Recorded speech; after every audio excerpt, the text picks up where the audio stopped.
Friends, good evening everybody, सभी को राम राम।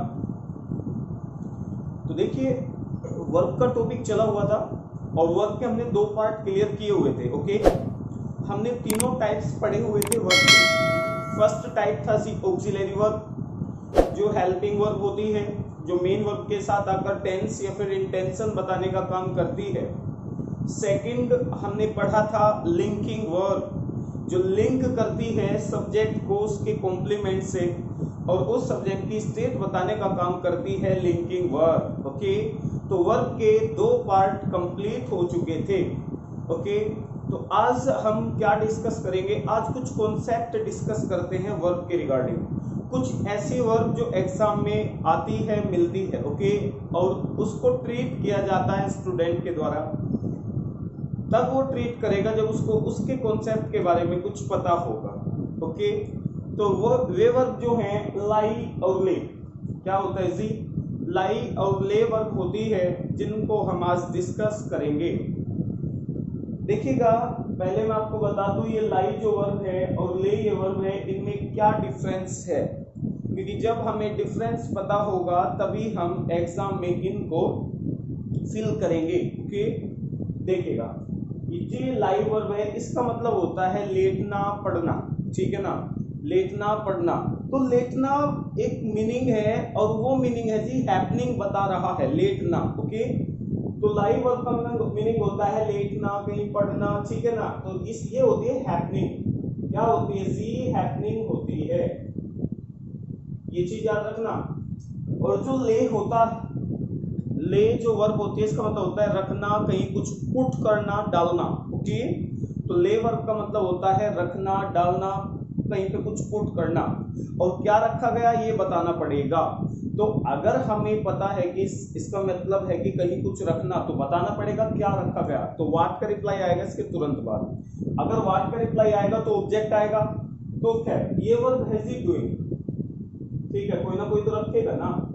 तो लाई का मतलब होता है लेटना पढ़ना, और ले का मतलब होता है कहीं कुछ रखना, कहीं कुछ डालना, पुट करना। ओके, तो ये वर्ब डूइंग और ये वर्ब हैपनिंग है। अब तुम्हें सबको पता है जो लाई है इसका मतलब है हैपनिंग, और हैपनिंग वाली वर्ब क्या होती है? ट्रांजिटिव या इंट्रांजिटिव। सबको पता है जो हैपनिंग वर्ब होती है उसके बाद ऑब्जेक्ट नहीं आता, इसलिए ये इंट्रांजिटिव होती है। तो लाई वर्ब क्या होती है जी? इंट्रांजिटिव होती है। जबकि ले का मतलब होता है रखना, बताना पड़ेगा क्या रखा गया, तो इसके बाद ऑब्जेक्ट आएगा। क्योंकि इसके बाद ऑब्जेक्ट आएगा तो ले वर्ब क्या होती है जी? ट्रांजिटिव। ले वर्ब क्या होती है जी? ट्रांजिटिव। ओके, तो इनमें सबसे बड़ा डिफरेंस ये होता है कि लाई का मतलब लेटना होता है, पढ़ना होता है, और वो वर्ब क्या होती है जी? हैपनिंग शो कराती है, वो इंट्रांजिटिव होती है। ले का मतलब होता है रखना, कहीं कुछ डालना, कहीं कुछ पुट करना, बताना पड़ेगा क्या रखा गया। ओके, तो ये वर्ब ट्रांजिटिव होती है और इसके बाद ऑब्जेक्ट आएगा। ओके, खैर ये दोनों बेस फॉर्म है। बेस फॉर्म का मतलब ये इनकी फर्स्ट फॉर्म है, बेसिक फॉर्म है। ओके, तो ये हो गया जी वर्ब की फर्स्ट फॉर्म। ओके, लाई की सेकंड फॉर्म होती है जी ले, याद रखना, और थर्ड फॉर्म होती है जी लेन, और फोर्थ फॉर्म यानी कि कंटिन्यूअस फॉर्म होती है लाइन। ओके, जो ले वर्ब होती है इसकी सेकंड फॉर्म होती है जी लेड, थर्ड फॉर्म लेड होती है, और जो कंटिन्यूअस फॉर्म होती है वो लेइंग होती है। फिर से समझना दोनों की फॉर्म। लाई और लेड फर्स्ट फॉर्म होती है, लाई की सेकंड फॉर्म ले होती है। देख तुम्हें वर्ब की सेकंड हो गई, वर्ब की थर्ड फॉर्म लेन होती है, और वर्ब की फोर्थ फॉर्म लाइंग होती है। Lay first form, laid second, laid third, और लेइंग हो गई जी फोर्थ फॉर्म। ओके, एक लाई थर्ड भी होती है। ये तो लाई और ले हो गया जिसको मैंने डिफरेंस बताया। एक लाई वर्ब आप भी जानते हो जिसका मतलब झूठ बोलना होता है। क्या होता है जी? लाई वर्ब होती है जिसका मतलब क्या होता है? झूठ बोलना होता है। ठीक है सी, और इसकी सेकंड फॉर्म लाइड होती है, थर्ड फॉर्म लाइड होती है, और कंटिन्यूअस फॉर्म लाइन होती है। ओके, और ये इंट्रांजिटिव होती है, हालांकि डूइंग होती है। डूइंग ट्रांजिटिव, इंट्रांजिटिव कुछ भी हो सकती है। तो लाई जो झूठ बोलना होता है इसकी सेकंड फॉर्म थर्ड फॉर्म लाइड होती है और फोर्थ फॉर्म लाई होती है। तो ये तो एग्जाम में नहीं आती है, तो साधारण सी बातें सब जानते हैं, लाई का मतलब झूठ बोलना होता है। जो एग्जाम में आती है वो ये दो फॉर्म आती है, लाई और ली। ओके, ये लाई थर्ड नहीं आती है, उसके बारे में हमें डिस्कस भी नहीं करना, मैंने बस बताया था। ठीक है, तो देखो एग्जाम में कैसे सेंटेंस आते हैं। जैसे मान लो मैंने एक सेंटेंस लिखा, द मैन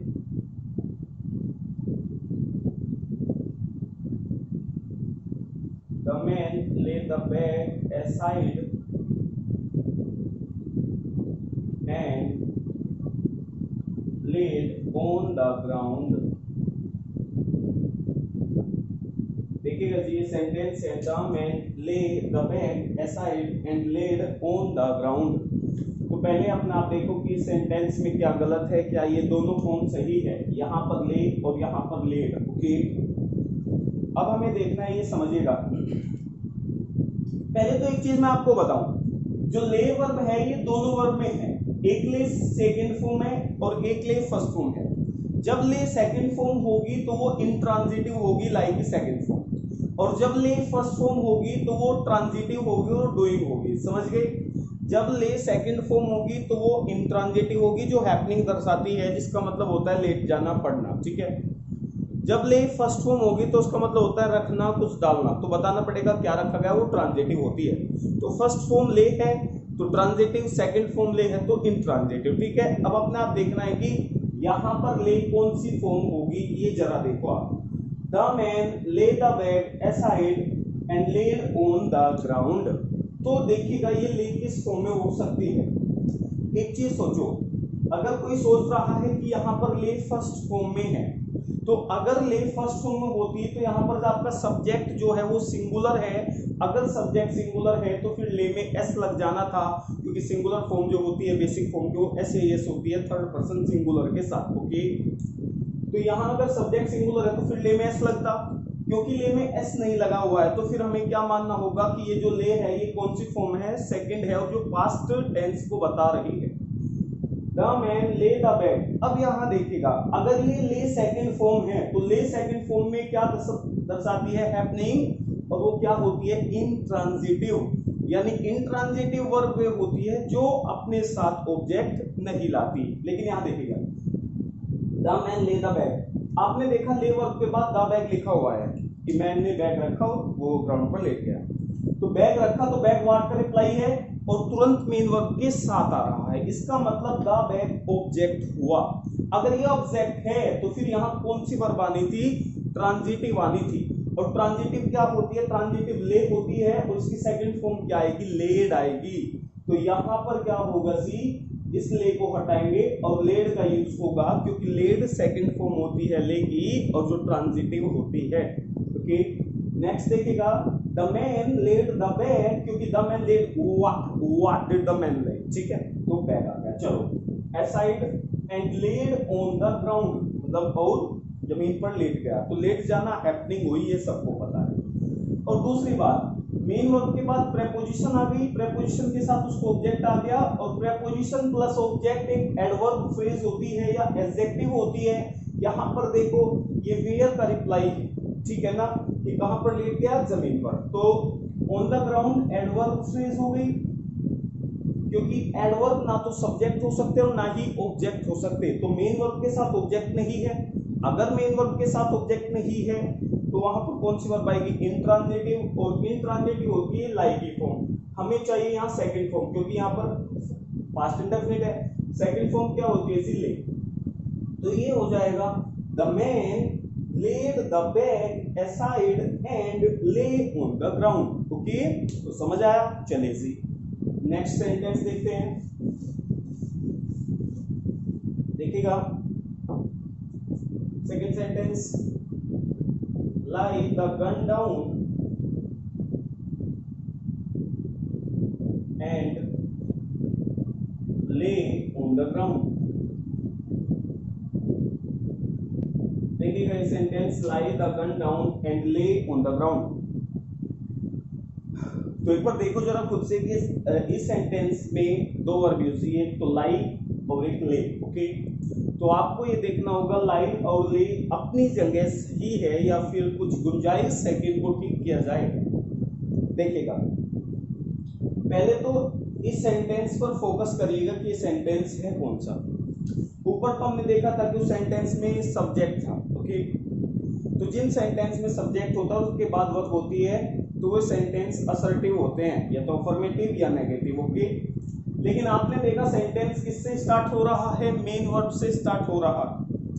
अगर सेंटेंस मेन वर्ब से स्टार्ट होता है और उसमें सब्जेक्ट हाइड होता है, अंडरस्टूड होता है, तो वे सेंटेंस इंपेरेटिव होते हैं जिनसे ऑर्डर रिक्वेस्ट या फिर किसका बोध होता है, ऑर्डर का, एडवाइस का, रिक्वेस्ट का, ओके। तो यहाँ वही हो रहा है और किसी को ऑर्डर दिया जा रहा है कि लाई द गन डाउन एंड ले ऑन द ग्राउंड। तो आपने देखा यहाँ पर स्टार्टिंग में मेन वर्ब आ रही है लाई, ओके। तो आपको पता है कि इंपेरेटिव सेंटेंस में सेंटेंस मेन वर्ब से स्टार्ट होता है और उसके बाद ऑब्जेक्ट लिखा होता है, जैसे ओपन द डोर, ठीक है ना, ओपन व्हाट, ओपन क्या, डोर वगैरह। तो यहाँ भी है लाई द गन, तो मेन वर्ब के तुरंत बाद ऑब्जेक्ट आ रहा है जी। अगर मेन वर्ब के बाद ऑब्जेक्ट आ रहा है तो फिर वो मेन वर्ब कौन सी होगी, ट्रांजिटिव या इनट्रांजिटिव? तो ट्रांजिटिव होगी। तो और हमेशा इंपेरेटिव में जो मेन वर्ब आती है वो बेस फॉर्म आती है, मेन वर्ब की बेस फॉर्म। और बेस फॉर्म क्या होती है सबको पता है, फर्स्ट फॉर्म, ओके। तो ये फर्स्ट फॉर्म हो गई सी लाई। लेकिन लाई जो फर्स्ट फॉर्म है तो आपने देखा वो इनट्रांजिटिव है, फर्स्ट फॉर्म क्या होती है, ले, ट्रांजिटिव। तो यहाँ लाई हटेगा और क्या लगेगा सी, ले द गन डाउन एंड। अब एंड के बाद भी हमें कौन सी वर्ब चाहिए, फर्स्ट फॉर्म ही चाहिए क्योंकि सेंटेंस तो इंपेरेटिव है।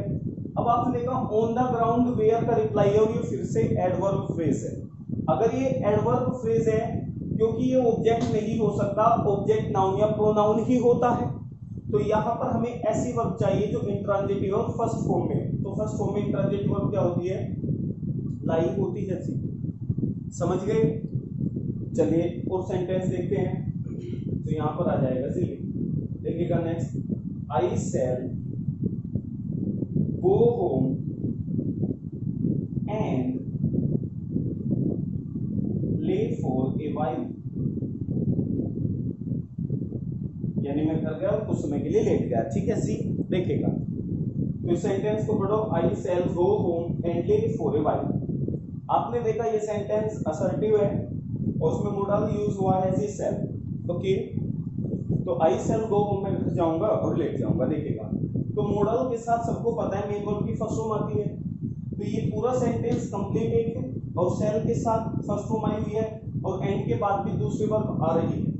अगर इन दोनों के लिए कॉमन मॉडल तो एक ही है शैल, अब शैल आ रहा है तो इन दोनों के साथ, इनके साथ जो दो मेन वर्ब आएगी वो फर्स्ट फॉर्म में ही होगी। ऐसा तो नहीं होगा कि एक बार फर्स्ट तो दूसरी बार सेकंड आएगी। I shall go home and live for a while. अब इस ले को अगर मैं फर्स्ट फॉर्म मानूं तो इसके साथ ऑब्जेक्ट आना चाहिए था कि कुछ रखा। अब रखने की बात नहीं, वो लेटने की बात कर रहा है और ये वर्ब हैपनिंग दर्शा रही। अगर ले को मैं यहाँ सही मान लूं तो हमें मानना पड़ेगा इसके साथ ऑब्जेक्ट आता, क्योंकि फॉर ए वाइल क्या है जी, फिर से एडवर्ब फ्रेज है और एडवर्ब ऑब्जेक्ट नहीं होती। तो फिर यहाँ हमें क्या चाहिए, फर्स्ट फॉर्म चाहिए जो इंट्रांजिटिव है। तो फर्स्ट फॉर्म क्या होती है जी, लाई। ये हो गया जी, तो समझ में आया।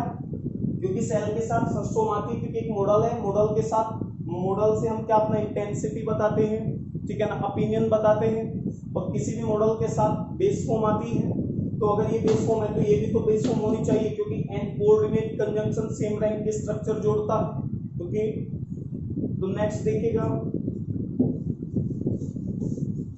लाई और ले में याद रखना अच्छे कॉन्सेप्ट आते हैं और अच्छे एग्जांपल से डिस्कस होते हैं। देखिएगा, they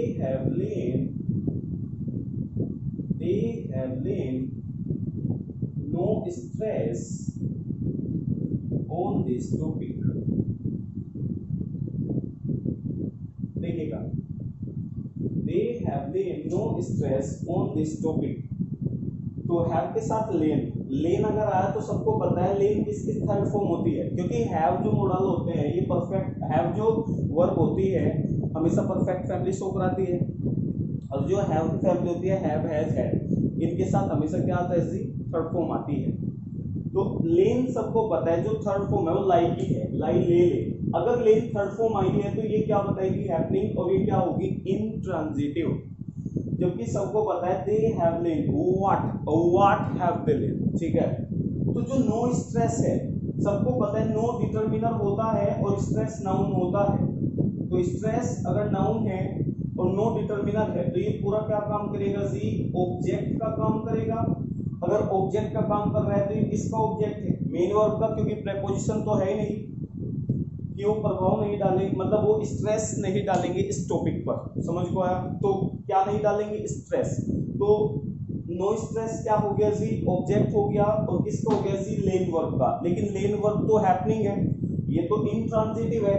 अगर ये वर्ब इंट्रांजिटिव है तो ये अपने साथ ऑब्जेक्ट नहीं लेकर आएगी। तो सबको पता है यहाँ ट्रांजिटिव वर्ब हो गया, ट्रांजिटिव वर्ब की थर्ड फॉर्म क्या होती है, लेड। तो सही क्या हो जाएगा, they have laid no stress on this topic. Okay, चलिए जी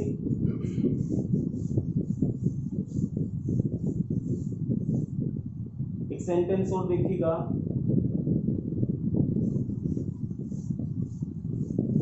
जैसे मैंने लिखा sentence, they dash into the trap that dash by the police, ठीक है। They dash into the trap that dash by the police. तो दो डैश से देखिएगा, ऑप्शन क्या है, पहला ऑप्शन है सी,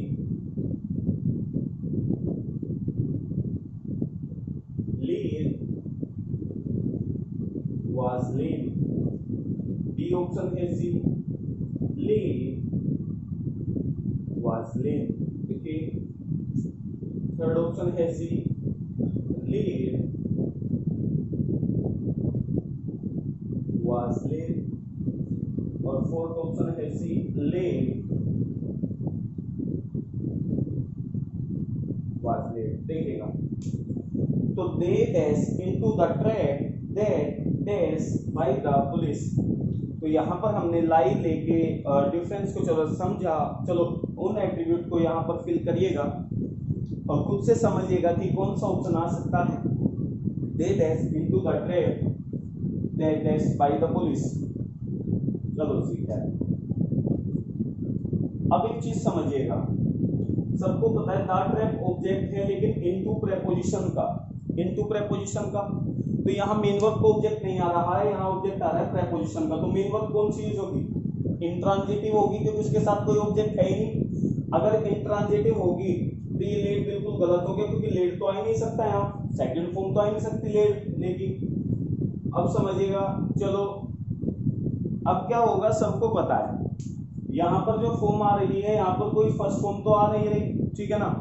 तो यहाँ पर क्या आएगी, सेकंड फॉर्म आएगी, और सेकंड फॉर्म जो आएगी इंट्रांजिटिव की आएगी। अब लाई तो है नहीं कहीं, क्योंकि फर्स्ट फॉर्म है नहीं, सेकंड फॉर्म ही आएगी। लाई की सेकंड फॉर्म क्या होती है, ले। तो क्या हो जाएगा, दे ले इनटू द ट्रैप दैट, चलो ले तो आ गया। अब यहाँ आ जाएगा, अब ये देखिएगा that dash by the police, ठीक है ना, जो पुलिस के द्वारा बिछाया गया था, ठीक है। अब देखिएगा that dash by the police, अब इसमें बाई भी आ रहा है और बाई के साथ उसको ऑब्जेक्ट द पुलिस आ रहा है। जो बाई है ये प्रेपोजिशन क्या बताती है, डूअर बताती है कि पुलिस डूअर थे इस काम के लिए, ओके। और डूअर क्या होना चाहिए था, सब्जेक्ट, लेकिन डूअर सब्जेक्ट नहीं है। मैंने आपको बताया है कि यदि, देखो मैं आपको एक चीज बताता हूं, कोई भी सेंटेंस है तो एक्टिव फॉर्म में होगा या पैसिव फॉर्म में होगा। किसी भी सेंटेंस में जो वर्ब होती है या तो वो एक्टिव फॉर्म में होती है या पैसिव में होती है। एक्टिव पैसिव में क्या डिफरेंस होता है, यदि याद रखना, अगर मेन वर्ब के साथ उसका सब्जेक्ट लिखा हुआ है, क्योंकि सब्जेक्ट तो एक्टिव में भी होगा पैसिव में भी होगा, सब्जेक्ट तो एक्टिव में भी होता है और पैसिव में भी होता है। यदि डूअर ही सब्जेक्ट है, भाई जिसने काम किया और वो सब्जेक्ट है तो एक्टिव वॉइस, और यदि जिसने काम किया यानी कि डूअर सब्जेक्ट नहीं है तो वो पैसिव वॉइस। सब्जेक्ट तो होगा लेकिन सब्जेक्ट डूअर है तो एक्टिव, सब्जेक्ट डूअर नहीं है तो पैसिव।